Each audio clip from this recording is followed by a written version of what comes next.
சில பொறுக்கிங்க போய் அவங்கள மிரட்டிட்டு இருக்குங்க. இவங்களை யாரும் சொல்ல, பொறுக்கின்னு தான் சொல்லணும். நான் பணத்தை கொடுத்தேன், ஏன் எனக்கு ஓட்டு போடல அப்படின்னு பணத்தை திருப்பி கொடுக்கு. அப்படி யாராவது போய் மிரட்டினாங்கன்னா என் தம்பிகளுக்கு என்ன செய்யணும்னு தெரியல உங்களுக்கு. உண்மையான அதிமுக தொண்டர்கள் யாருமே அவங்க கையே போகக்கூடாது. உதயசூரனுக்கு கையே எப்படி போகும்? உண்மையான தொண்டர்களுக்கு யாராவது போகுமா? 40,000 பேர் அந்த கட்சியில இருந்து திமுக ஓட்டு போட்டிருக்காங்க. இதெல்லாம் உள்ள இன்னும் நிறைய இருக்கு. அனலைஸ் பண்ணிட்டு தான் இருக்கிறேன். நான் பண்ணிட்டு தான் இருக்கிறேன். ஆனா இது நம்ம பிரச்சனை கிடையாது, அது அவங்க பிரச்சனை. Jayachandran gold and diamonds, now at Palikatnai. DMK கொடுத்த பணத்திற்காக வாக்களித்திருக்கின்றார்கள். திமுக பணம் மட்டும் கொடுக்கவில்லை என்றால் இந்த தேர்தல் நியாயமாக நடந்திருந்தால் திமுக டெபாசிட்டை இழந்திருக்கும். இது எல்லாருக்கும் தெரிஞ்ச உண்மைதான். உண்மையை சொல்ல போனா விக்கிரவாண்டி தொகுதி மக்கள் தான் நமக்கு நன்றி சொல்லணும். ஒவ்வொரு ஓட்டுக்கும் 10,000 ரூபாய் அவங்களுக்கு கிடைச்சது, நம்மால கிடைச்சது.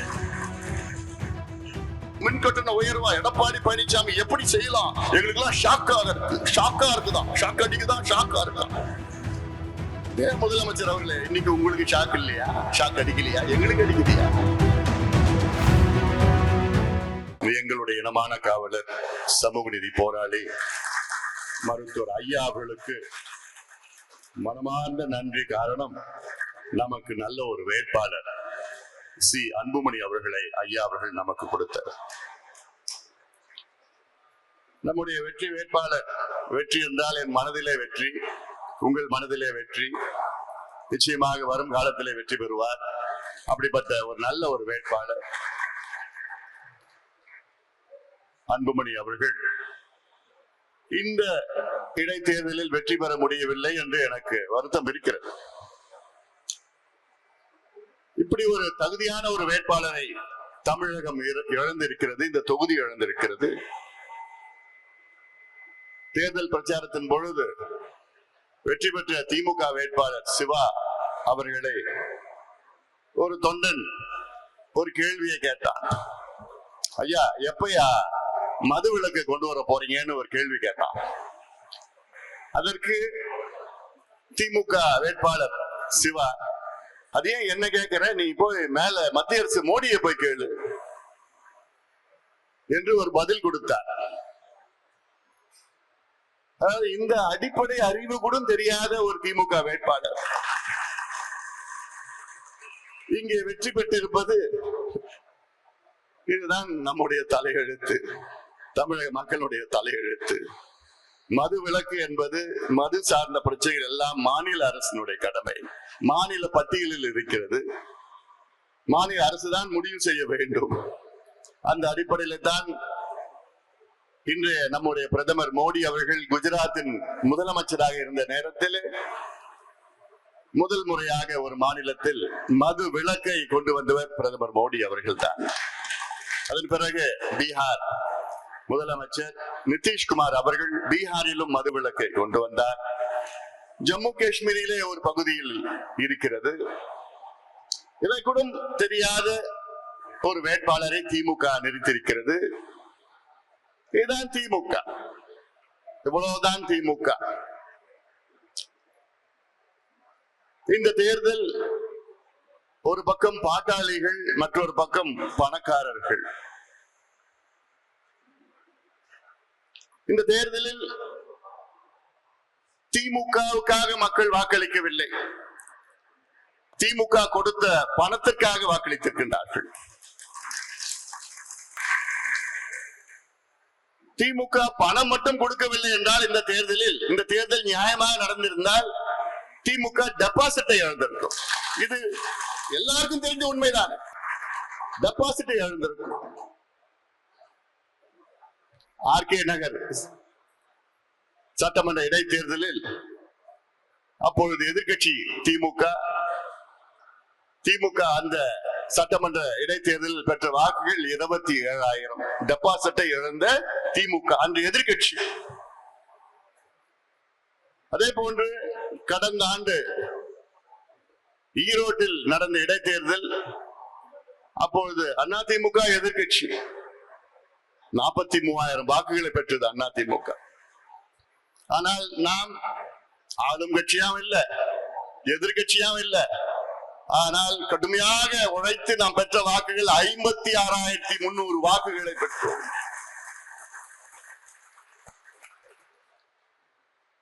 இதுதான் உண்மையான வாக்குகள். இந்த 56,300 வாக்காளர்களுக்கு என்னுடைய பணிவான வணக்கங்களை, நன்றிகளை தெரிவிக்கின்றேன். எவ்வளவு பணபலத்தை, அதிகார பலத்தை மீறி நமக்கு வாக்களித்திருக்கின்றார்கள் என்றால் உண்மையிலே நமக்கு அவர்களுக்கு தொடர்ந்து நன்றி சொல்ல வேண்டும். அதே வேளையில உண்மையை சொல்ல போனா விக்கிரவாண்டி தொகுதி மக்கள் தான் நமக்கு நன்றி சொல்லணும். ஒவ்வொரு ஓட்டுக்கும் 10,000 ரூபாய் அவங்களுக்கு கிடைச்சது, நம்மால கிடைச்சது.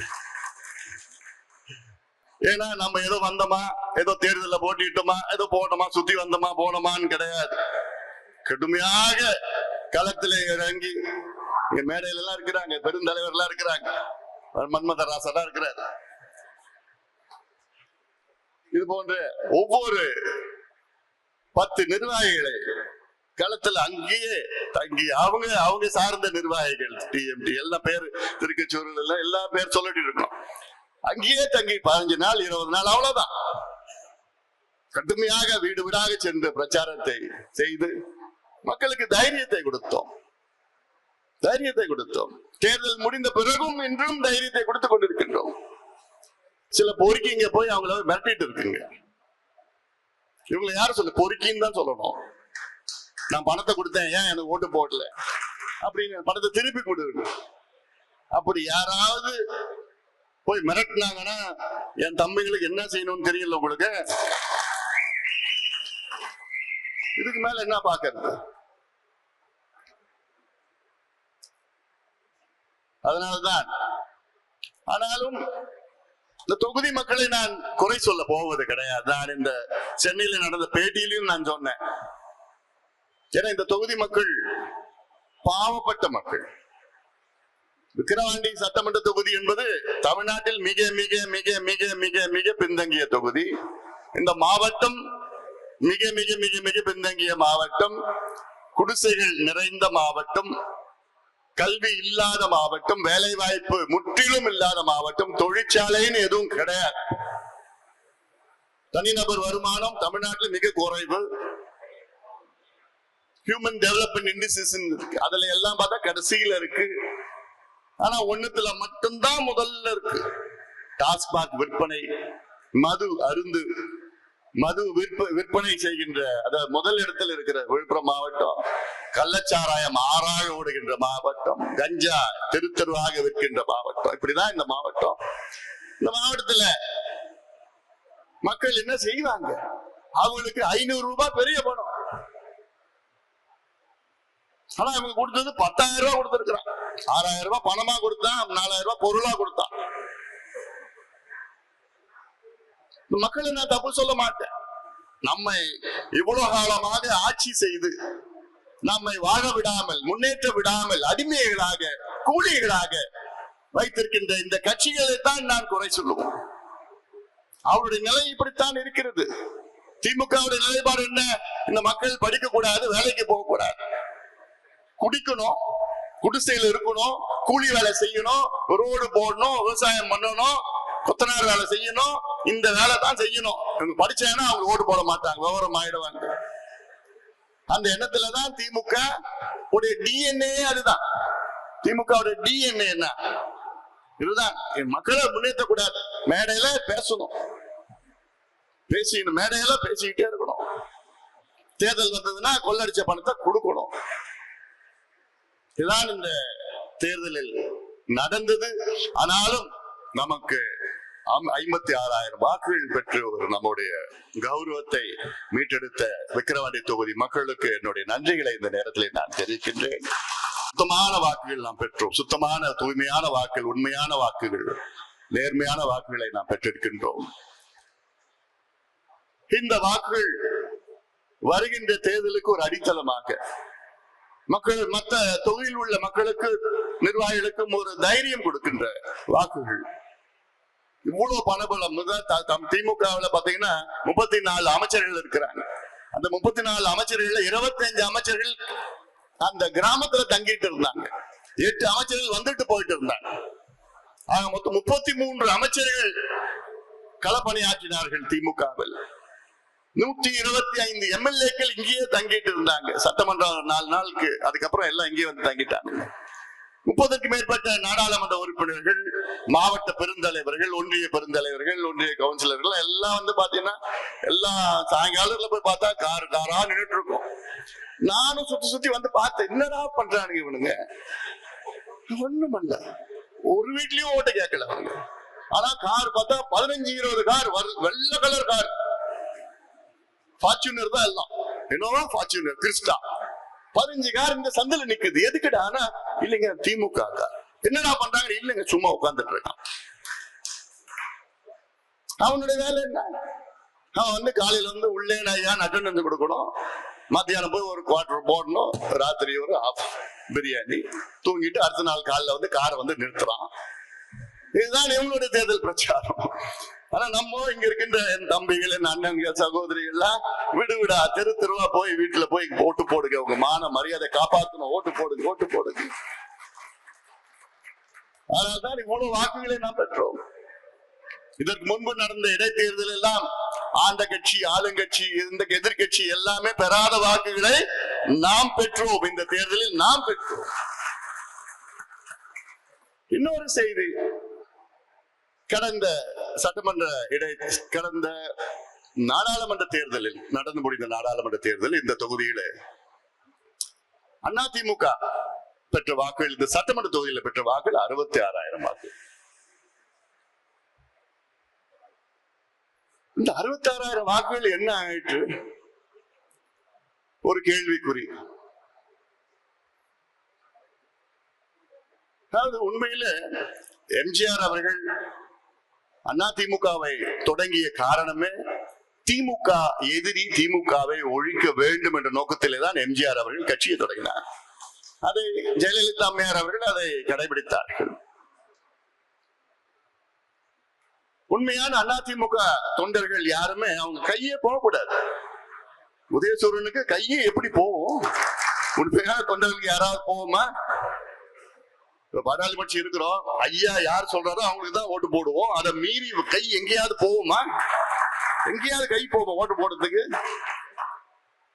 என்ன உணர்வுன்னு எனக்கு ஒன்றும் புரியல. 40,000 பேர் அந்த கட்சியில இருந்து திமுக ஓட்டு போட்டிருக்காங்க.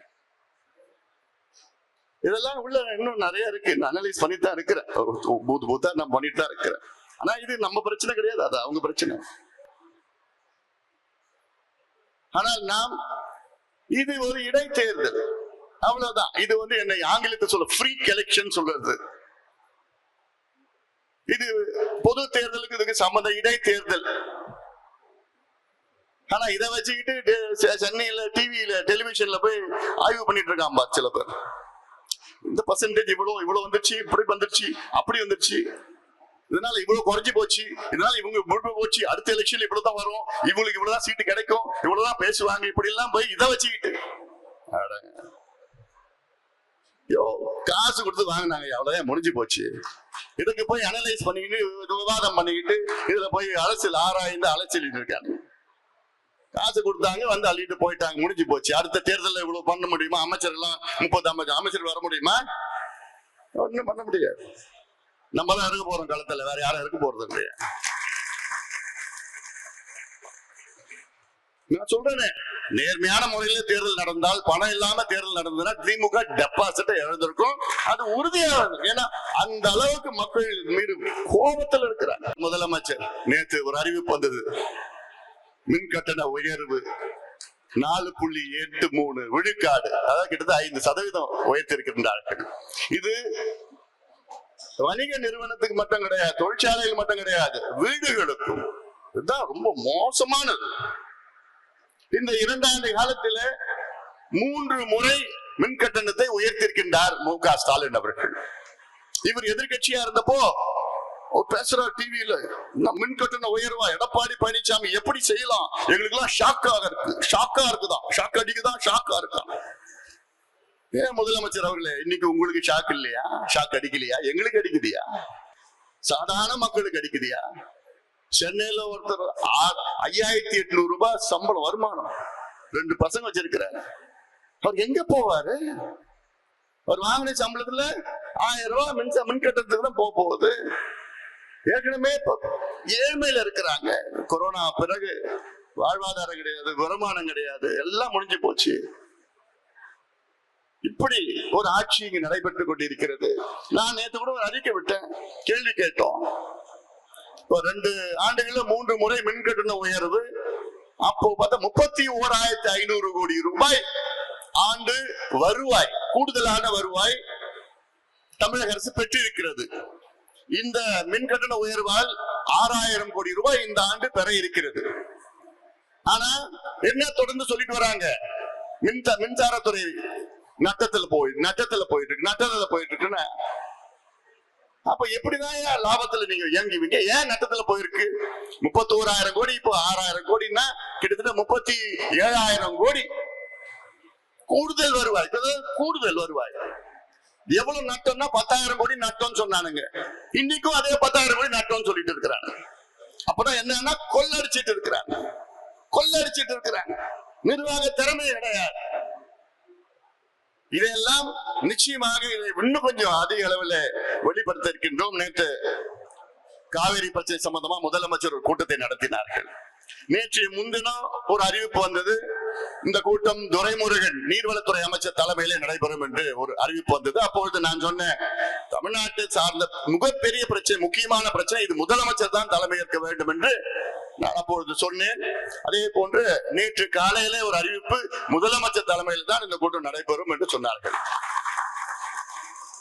அதுல கூட்டினாங்க, பேசினாங்க. அப்புறம் வெளியில நாங்கள் உச்ச நீதிமன்றம் செல்வோம், அவ்வளவுதான், முடிஞ்சு போச்சு. இந்த காவிரி பிரச்சனை பத்தி எத்தனை பேருக்கு உங்களுக்கு தெரியும் தெரியல. அதை பத்தி பேசணும்னா 1 மணி நேரம் ஆகும். அதனுடைய வரலாறுனா அதெல்லாம் நான் இன்னும் சூழ்நிலை இதுக்கு என்ன தீர்வு? இப்ப என்ன நம்ம கேட்டோம்? இப்போ காவேரி நடுவர் மன்றம் இல்ல, காவேரி ஆணையம் இருக்கு, டெல்லியில இருக்கு. அதுல அவங்க ஒரு தீர்ப்பு கொடுத்தாங்க. என்னன்னா, ஒரு நாளைக்கு 1 TMC தண்ணி தமிழ்நாடுக்கு கொடுக்கணும்னு சொன்னாங்க. இன்னைக்கு கர்நாடகா அணையில 80 TMC தண்ணி இருக்கிறது, நீர்த்தேக்கம் இருக்கிறது. ஒரு நாளைக்கு கர்நாடகாவில அங்க அணைகள்ல 3 TMC தண்ணி வந்துட்டு இருக்கு. அங்க பெரிய மழை, தென்மேற்கு பருவம் அப்போ உச்சத்துல இருக்கு. அங்க தண்ணி வந்துட்டு இருக்குது. அந்த அணைகள்லாம் நிரம்பிட்டு இருக்குது. ஆனா நமக்கு வரவு 3 TMC, நமக்கு அவங்க கொடுக்கிறது 1 TMC கொடுக்கணும். அதையும் முடியாதது என்று கர்நாடகா முதலமைச்சர் சித்தராமையா தலைமையில் ஒரு கூட்டத்தை கூட்டுறாங்க. அனைத்து கட்சி கூட்டம், MLAக்கள், அனைத்து விவசாய சங்கங்கள் எல்லாமே கூப்பிடுறாங்க. கூப்பிட்டுட்டு நாங்க 8,000 TMC, 8,000 கனஅடி ஒரு வினாடிக்கு தான் நாங்க விடுவோம் சொன்னார்கள். 8,000. அதற்கு நம்ம எல்லாம் எதிர்ப்பு, ஒரு கொந்தளிப்பு, எதிர்ப்பு எல்லாம். அதன் பிறகு ஒரு நாடகம், முதலமைச்சர் தலைமையில் ஒரு கூட்டம் நடத்தினாங்க. அப்புறம் அது தீர்மானம் உச்ச நீதிமன்றம் செல்வோம். ஆனா இன்னைக்கு பாத்தீங்கன்னா 16,000 கனஅடி வந்துட்டு இருக்கு. ஏன்னா கர்நாடகாவுக்கு அவனுக்கு வழி இல்லை, அவன் தேக்கி வைக்க முடியாது, முடிஞ்சு போச்சு, அவ்வளவுதான். அதுல கபினியில மட்டும் 40,000 கனஅடி தண்ணி வெளியேறுது, கபினி அணையில மட்டும். இன்னும் ஒரு வாரம் 10 நாள்ல நம்ம மேட்டூர் அணை நிரம்பிடும். ஆனா இன்னொரு 6 மாசம் அதை பத்தி நம்ம பேச போறது கிடையாது. இதெல்லாம் எவ்வளவு அநியாயம். நமக்கு தண்ணி எப்ப கொடுக்கணும்? காவிரி நடுவர் மன்ற இறுதி தீர்ப்பு நமக்கு சொன்னது 177.25 TMC கொடுக்கணும். ஒவ்வொரு மாதமும் இவ்வளவு கொடுக்கணும். 12 மாதம் டைம் டேபிள் போட்டு கொடுத்துருக்கிறாங்க. ஆனா கர்நாடகா அதெல்லாம் கடைபிடிப்பது கிடையாது. அவனுக்கு என்னைக்கு தண்ணி உபரி நீர் தான் கொடுக்குறான். நமக்கு தேவைக்கேற்ப தண்ணி கொடுக்கல. ஜூன் 12 தண்ணி திறந்திருக்கணும் போன மாசம். ஆனா அப்ப தண்ணி திறந்துதான் இந்நேரம் குறுவை சாகுபடி பண்ணிட்டு இருப்பாங்க. குறுவையில கிட்டத்தட்ட 7 லட்சம் ஏக்கர்ல கிட்டத்தட்ட ஒரு 3 லட்சம் ஏக்கர் தான் பயிரிட்டு இருக்காங்க. 50 விழுக்காடு போயிடுச்சு. இதுதான் இங்க இருக்கின்ற திமுக அவங்க கட்சி கூட்டணி தான் அங்க இருக்கு, காங்கிரஸ் கூட்டணி. அங்க போய் கேட்க வேண்டியதானே முதலமைச்சர். சரி, இதெல்லாம் நான் வேற சப்ஜெக்ட்லாம் நான் போயிட்டு இருக்கிறேன். உங்க முகத்தை பார்த்தா தெரியுது.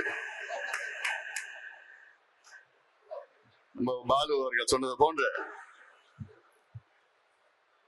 அதனால இதை இந்த தேர்தலில் நானும் பல பாடங்களை கற்றுக்கொண்டிருக்கின்றேன். நம்முடைய நிர்வாகிகளும் பல பாடங்களை கற்றுக்கொண்டிருக்கின்றோம். இதற்கு முன்பு பெண்ணாகரம் இடைத்தேர்தலில் நான் போட்டியிட்டோம் 2010 பெண்ணாகரம் இடைத்தேர்தல். அதிலும் பல பாடங்களை நான் கற்றுக்கொண்டேன். அது அடுத்த கட்டத்தில் ரொம்ப உபயோகமா இருந்தது அதெல்லாம். ஆனா பெண்ணாகரம் இடைத்தேர்தல் வந்து அது வேற விதமான தேர்தல். அதுல பார்த்தா அங்க அமைச்சர்கள் இருந்தாங்க அங்க. ஆனா அமைச்சர்கள் வந்து அங்க இந்த ஊர்ல தங்கறதுக்கு பயம் அவங்களுக்கு. எந்த ஊர்லயும் தங்க விடல. எல்லாம் அங்க வெளியூர்ல தங்கிதான் காலையில வந்துட்டு சாயங்காலம் போயிட்டு இருந்தாங்க அந்த அளவுக்கு. இப்பயும் கேட்டானுங்க, என் தம்பிங்க எல்லாம் கேட்டாங்க. நம்ம டீசென்ட் அண்ட் டெவலப்மெண்ட் பாலிடிக்ஸ் பண்றோம், நம்ம மத்தவங்களை எடுத்துக்காட்டா இருக்கணும், இது கொஞ்சம் அமைதியா நடத்திட்டு போனோம் அப்படிதான் நம்ம சொல்லிட்டு இருந்தோம். நம்ம ஏன்னா இவங்களுடைய கலாச்சாரமே, திமுகவுடைய கலாச்சாரமே இதுதான். இன்னும் ஒரு 1.5 வருஷம் அவ்வளவுதான். அதுக்கப்புறம் நம்ம ஆட்சி தான் வரப்போகுது. ஆனால் இந்த ஒன்றரை ஆண்டுகளுக்கு எல்லோரும் கடுமையாக பணியாற்ற வேண்டும். 1.5 வருஷம் அப்படியே டக்குன்னு போயிடும். 18 மாதங்கள் தான் இருக்கிறது. இன்னைக்கு களம் நமக்காக இருக்கின்ற களம். அது திமுக மீது மிகுந்த கோபத்தில் இருக்கின்றார்கள். அது கள்ளச்சாராயம், மதல், சாவு, அடிக்கடி கொலை நடந்துட்டு இருக்கு, சட்டம் ஒழுங்கு பிரச்சனை, கஞ்சா பிரச்சனை, நிர்வாக திறமை இல்லாத ஒரு சூழல் இருக்கிறது. இதெல்லாம் நாம் மக்களுக்கு எடுத்து சொல்லி நம்முடைய மக்களுடைய மனநிலையை மாற்றுவோம். இது நம்மால முடியும், நிச்சயமா நம்மால முடியும். நம்மால மட்டும்தான் முடியும். நம் மீது மக்கள் நம்பிக்கை வைத்திருக்கின்றார்கள். இந்த நம்பிக்கையை வெளிப்படுத்துகின்ற வகையில் நீங்கள் மக்களை சந்தியுங்கள், வீடுவீடாக சந்தியுங்கள். இந்த ஏதோ இடைத்தேர்தல் மட்டுமில்லை, மற்ற தொகுதியில் எல்லாம் இங்கே அத்தனை நிர்வாகிகளுக்கும் நான் சொல்கின்றேன், சந்தியுங்கள். சந்தித்து நிச்சயமாக நாம் வெற்றி பெறுவோம். இன்னொரு முக்கியமான கடைசி ஒரு செய்தி, வருகின்ற உள்ளாட்சி தேர்தல். உள்ளாட்சி தேர்தலில் இப்பொழுதே திட்டமிடுங்கள். எந்த வார்டுல யார் நிக்கணும், எந்த ஒன்றியத்துல இல்ல, வார்டுல எந்த வார்டுல யார் நிக்கணும்னு இப்பயே தேர்வு பண்ணி, அதன் பிறகு ஒன்றியமோ மாவட்டமோ எல்லாமே போட்டு தேர்வு பண்ணி அங்க போய் வேலையை ஆரம்பிச்சு விட்டுடுங்க. அது மிக மிக முக்கியமான ஒன்றாக நான் பார்க்கின்றேன். அதெல்லாம் கடுமையாக செய்யுங்கள். மீண்டும் இங்கே களத்திலே கடுமையாக நாம் போராடி நல்ல ஒரு சுயமரியாதையுடன் 56,300 வாக்குகளை நாம் பெற்றோம். இதற்கு அனைத்து நிலை நிர்வாகிகள், குறிப்பாக தேசிய ஜனநாயக கூட்டணி நிர்வாகிகளுக்கும் தொண்டர்களுக்கும், பாட்டாளி கட்சி அனைத்து நிலை தொண்டர்களுக்கும் நிர்வாகிகளுக்கும், அல்லாமல் குறிப்பாக இந்த தேர்தலை நடத்திய முக்கியமாக கிட்டத்தட்ட நம்மளுடைய கௌரவ தலைவர், அதுல முக்கியமா நம்மளுடைய வழக்கறிஞர் பாலு, சென்னைக்கே போல இங்கேயே தங்கி இங்கேயே போயிட்டு மிக சிறப்பாக பணியாற்றிய நம்முடைய வழக்கறிஞர் பாலு, அதே போன்று தம்பி சிவகுமார் அவர்கள், எம்எல்ஏ சிவகுமார், தூக்கமும் இல்லை, உடம்பும் சரியில்லை, இடையில அப்பப்போ ஹாஸ்பிட்டல்ல போய் மருந்து ஏத்திக்கிட்டு அடுத்த நாள் காலையில வந்துருவாப்புல, அப்புறம் மறுபடியும் சாயங்காலம் மருந்து ஏற்றிக்கிட்டு அடுத்த நாள் காலையில, இப்படி எல்லாம் கடுமையாக உழைத்த நம்முடைய சிவகுமார் அவர்களும், மற்ற இங்க இருக்கின்ற நிர்வாகிகள், நம்முடைய புகழேந்திய தங்கஜோதி, பழனிவேல் உள்ள நிர்வாகிகள், நம்முடைய பேராசிரியர் செல்வகுமார், அவர் என்ன வேலை பண்ணாருன்னு உங்களுக்கு தெரியாது. ஆனா அவர் தான் அதிகமா எந்தெந்த தொகுதியில, என்னென்ன பஞ்சாயத்துல, எந்தெந்த பூத்துல யார போடணும், எப்படி பண்ணணும்னு சொல்லிட்டு அது பல மணி நேரம் எனக்கும் அவங்க எல்லாத்துக்கும் ஆலோசனைகள் நடந்து, இந்த பூத்துல இவங்க போடுங்க, இந்த ஒன்றியத்துக்கு இந்த பஞ்சாயத்துக்கு இவங்க, இந்த ஒன்றியத்துக்கு இப்படி எல்லாம்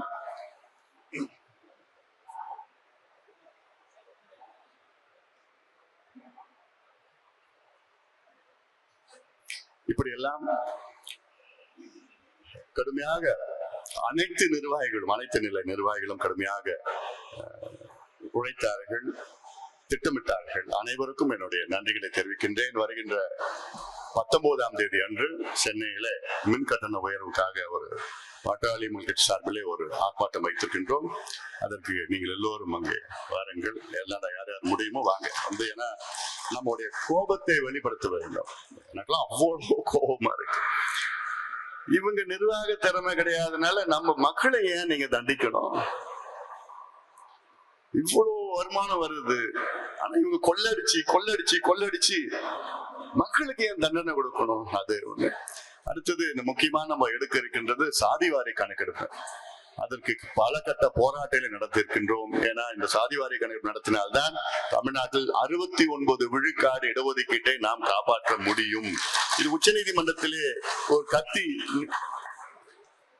தொங்கிட்டு இருக்குது. ஆங்கிலத்தில் டெமோக்லிஸ் சோர்டுன்னு சொல்லுவாங்க. கத்தியோட கழுத்துக்கு மேல தொங்கிட்டு இருக்கு. என்னைக்கு வேணா போவோம், என்னைக்கு வேணா ரத்து பண்ணுவாங்க. ஆனா முதலமைச்சருக்கு அதுக்கு சுத்தமா தெரியல, இதோட முக்கியத்துவம் தெரியல. நேற்று கூட சொன்னேன், சென்னையில சொன்னேன், 69 விழுக்காடு இடஒதுக்கீடு தமிழ்நாட்டுல ரத்து பண்ணாங்கன்னா, உச்ச நீதிமன்றம் ரத்து பண்ணாங்கன்னா அடுத்த நிமிடம் திமுக ஆட்சி கலைக்கப்படும், போயிடும், முடிஞ்சு போது. திமுகன்னு ஒரு கட்சி இருக்கு, திமுக இன்னும் ஜென்மத்துக்கு வர முடியாது. அந்த நிலைதான் இருக்கிறது. அதற்கு சமூக நீதி நிலைநாட்ட வேண்டும். நம்முடைய மருத்துவர் ஐயாவுடைய 45 ஆண்டு கால கனவு அது. ஐயாவுடைய கனவு என்ன? சாதிவாரி கணக்கு நடத்தணும், வன்னியர்களுக்கு ஒதுக்கீடு தரணும், தாழ்த்தப்பட்ட சமுதாயத்திற்கு 18 விழுக்காட்டுல இருந்து 22 விழுக்காடு இடஒதுக்கீடு உயர்த்தணும். இதுக்காகத்தான் 45 ஆண்டுகளுக்கு முன்பு ஐயா அவர்கள் தீர்மானம், வன்னியர் சங்கம் தீர்மானமே போட்டது. அந்த வகையில இவங்க திமுகவுடைய சூழ்ச்சி, 2 சமுதாயத்தை பிரிச்சிடணும், சண்டை போட வைக்கணும், சண்டையை மூட்டி வைக்கணும், இங்க கொளுத்தி விடணும், அங்க கொளுத்தி விடணும். பார்த்தோம். அந்த காலத்திலேயே பொன்முடி அதெல்லாம் PhD பண்ணிருக்காரு. அதுல திண்டிவனத்துல நடந்த அந்த தேர்தல் நேரத்துல அம்பேத்கர் சிலைக்கு செருப்பு மாலை போட்டவர் இந்த பொன்முடி தான். ஜெயிச்சிட்டாங்க தேர்தல், கலவரம் வந்துச்சு, அவ்வளவுதான். இதுதான் திமுக. ஆனாலும் இது இரு சமுதாய மக்களும் இளைஞர்களும் புரிந்து கொள்ள வேண்டும். இதை புரிந்து கொள்ள வேண்டும். தொடர்ந்து சொல்லிட்டு வர 40 விழுக்காடு 2 சமுதாயம் சேர்ந்துருச்சுன்னா 40 விழுக்காடு யாரும் தேவையில்லை. இவங்க அது யாருமே தேவையில்லை. அதனால இந்த அதிகாரம் நமக்கு வேண்டும். ஆட்சி அதிகாரம் இருந்தா கையெழுத்து போட்டு சாதிவாரி கணக்கெடுப்பா. MBCக்கு இப்ப 20%, 25%, BCக்கு 30%, 40%, தாழ்த்தப்பட்ட சமுதாயத்துக்கு 22%, இன்னைக்கு 18%, 22% இன்க்ரீஸ் பண்ணிட்டா. இது இடஒதுக்கீடு மட்டும் கிடையாது. ஒவ்வொரு சமுதாயம் என்ன நிலையில் இருக்கின்றார்கள், அவர்கள் முன்னேற்றுவதற்கு என்ன செய்ய வேண்டும், இதைத்தான் இந்த கணக்கெடுப்பு தான் நாங்கள் கேட்கின்றோம். இன்னைக்கு என்ன நிலையில இருக்கிறாங்க சமுதாயங்கள், அவங்க எப்படி நம்ம முன்னேற்றுவது, இதுதான் உண்மையான சமூக நீதி. ஆனா அதுல கணக்கெடுப்பு கூட நான் நடத்த மாட்டேன்னு பிடிவாதமா ஸ்டாலின் அவர்கள் இருக்கின்றார் என்றால் அவருக்கும் சமூக நீதிக்கும் எள்ளளவும் சம்பந்தம் கிடையாது. அதை மனதிலே நாம் மக்களுக்கு இதை தெரியப்படுத்த வேண்டும் என இந்த நேரத்திலே கேட்டுக்கொண்டு, Jayachandran Gold and Diamonds, now at Palikatnai.